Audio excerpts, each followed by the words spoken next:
Hi everyone, welcome to my channel. ಇವತ್ತು ನಾನು chicken ಕಬಾಬ್ ಮಾಡ್ತಾ ಇದ್ದೀನಿ. ಚಿಕನ್ ಕಬಾಬ್ ಮಾಡೋಕ್ಕೆ 2 ಕೆ ಜಿ ಚಿಕನ್ನ ತಗೊಂಡು ನೀಟಾಗಿ ವಾಶ್ ಮಾಡ್ಕೊಂಡಿದ್ದೀನಿ. ಈಗ ನಾನು ಮ್ಯಾರಿನೇಟ್ ಮಾಡ್ಕೊಳ್ಳೋಕ್ಕೆ ಬೇಕಾಗಿರುವಂತಹ ಐಟಮ್ಸ್ನ ಹಾಕ್ಕೊಳ್ತಾ ಇದ್ದೀನಿ. 2 ಟೇಬಲ್ ಸ್ಪೂನ್ ಉಪ್ಪು, 2 ಟೇಬಲ್ ಸ್ಪೂನ್ ಅಚ್ಕಾರದ ಪುಡಿ, 2 ನಿಂಬೆಹಣ್ಣಿನ ರಸನ ಹಾಕ್ಕೊಳ್ತೀನಿ. ನಂತರ 3ರಿಂದ 4 ಟೇಬಲ್ ಸ್ಪೂನ್ ಶುಂಠಿ ಬೆಳ್ಳುಳ್ಳಿ ಪೇಸ್ಟ್ನ ಹಾಕ್ಕೊಳ್ತೀನಿ. ಚೆನ್ನಾಗಿ ಮಿಕ್ಸ್ ಮಾಡ್ಕೊಳ್ತೀನಿ. ಮಿಕ್ಸ್ ಮಾಡ್ಕೊಂಡಾದಮೇಲೆ 1 ಟೇಬಲ್ ಸ್ಪೂನ್ ಮೊಸರನ್ನ ಹಾಕ್ಕೊಂಡು ಮತ್ತೆ ಮಿಕ್ಸ್ ಮಾಡ್ಕೊಳ್ತೀನಿ. ನಾನು ಚಿಕನ್ ಕಬಾಬ್ ಪೌಡರು ಯೂಸ್ ಮಾಡ್ತಾಯಿದ್ದೀನಿ. Teju chicken kebab powder use ಮಾಡ್ತಾಯಿದ್ದೀನಿ. 2 ಕೆ ಜಿ ಚಿಕನ್ ತೊಗೊಂಡಿರೋದ್ರಿಂದ ನಾನು 3 ಪ್ಯಾಕೆಟ್ ಹಾಕ್ಕೊಂಡಿದ್ದೀನಿ. ಸ್ವಲ್ಪ ಕರಿಬೇವಿನ ಸೊಪ್ಪು, ಸ್ವಲ್ಪ ಅರಿಶಿನ ಪೌಡ್ರನ್ನ ಹಾಕ್ಕೊಳ್ತೀನಿ.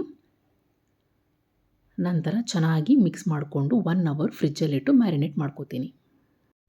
ಎಣ್ಣೆ ಕಾದ ನಂತರ ಮ್ಯಾರಿನೇಟ್ ಮಾಡಿರುವಂತಹ ಚಿಕನ್ನ ಎಣ್ಣೆಗೆ ಹಾಕಿ ಚೆನ್ನಾಗಿ ಫ್ರೈ ಮಾಡ್ಕೊಳ್ತೀನಿ. ಗ್ಯಾಸ್ನ ಲೋ ಫ್ಲೇಮಲ್ಲಿ ಇಟ್ಟು ಕಬಾಬ್ನ ಫ್ರೈ ಮಾಡ್ಕೋಬೇಕಾಗತ್ತೆ.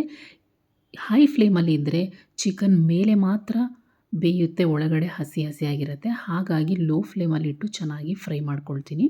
ನೋಡಿ, ಈ ಥರ ಡಾರ್ಕ್ ಕಲರ್ ಬರೋ ಹಾಗೆ ಚಿಕನ್ನ ಫ್ರೈ ಮಾಡ್ಕೊಳ್ಬೇಕು. ಚಿಕನ್ನ ಜಾಸ್ತಿ ಹೊತ್ತು ಮ್ಯಾರಿನೇಟ್ ಮಾಡಿದಷ್ಟು ಚಿಕನ್ ಕಬಾಬು ಸಾಫ್ಟಾಗಿ ಟೇಸ್ಟಿಯಾಗಿ ಬರುತ್ತೆ. ಉಪ್ಪು ಖಾರ ಎಲ್ಲ ಚಿಕನ್ಗೆ ಚೆನ್ನಾಗಿ ಹಿಡ್ಕೊಳ್ಳುತ್ತೆ.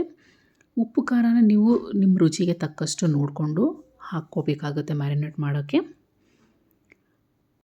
ಚಿಕನ್ ಕಬಾಬ್ ಕೋಟಿಂಗು ಇನ್ನೂ ತಿಕ್ಕಾಗಿ ಬೇಕಂದರೆ ನೀವು ಮ್ಯಾರಿನೇಟ್ ಮಾಡಿರುವಂತಹ ಚಿಕನ್ಗೆ ಇನ್ನೂ ಒಂದು ಸ್ವಲ್ಪ ಕಬಾಬ್ ಪೌಡರ್ನ ಹಾಕಿ ಕಲಿಸ್ಕೊಂಡು ಕಬಾಬನ್ನ ಫ್ರೈ ಮಾಡ್ಕೋಬೋದು. ನಿಮ್ಮ ಹತ್ರ ರೆಡಿಮೇಡ್ ಕಬಾಬ್ ಪೌಡರ್ ಇಲ್ಲ ಅಂತಂದರೆ ನೀವು ಕಬಾಬ್ ಬ್ಯಾಟರ್ನ ಮನೆಯಲ್ಲೇ ರೆಡಿ ಮಾಡ್ಕೋಬೋದು.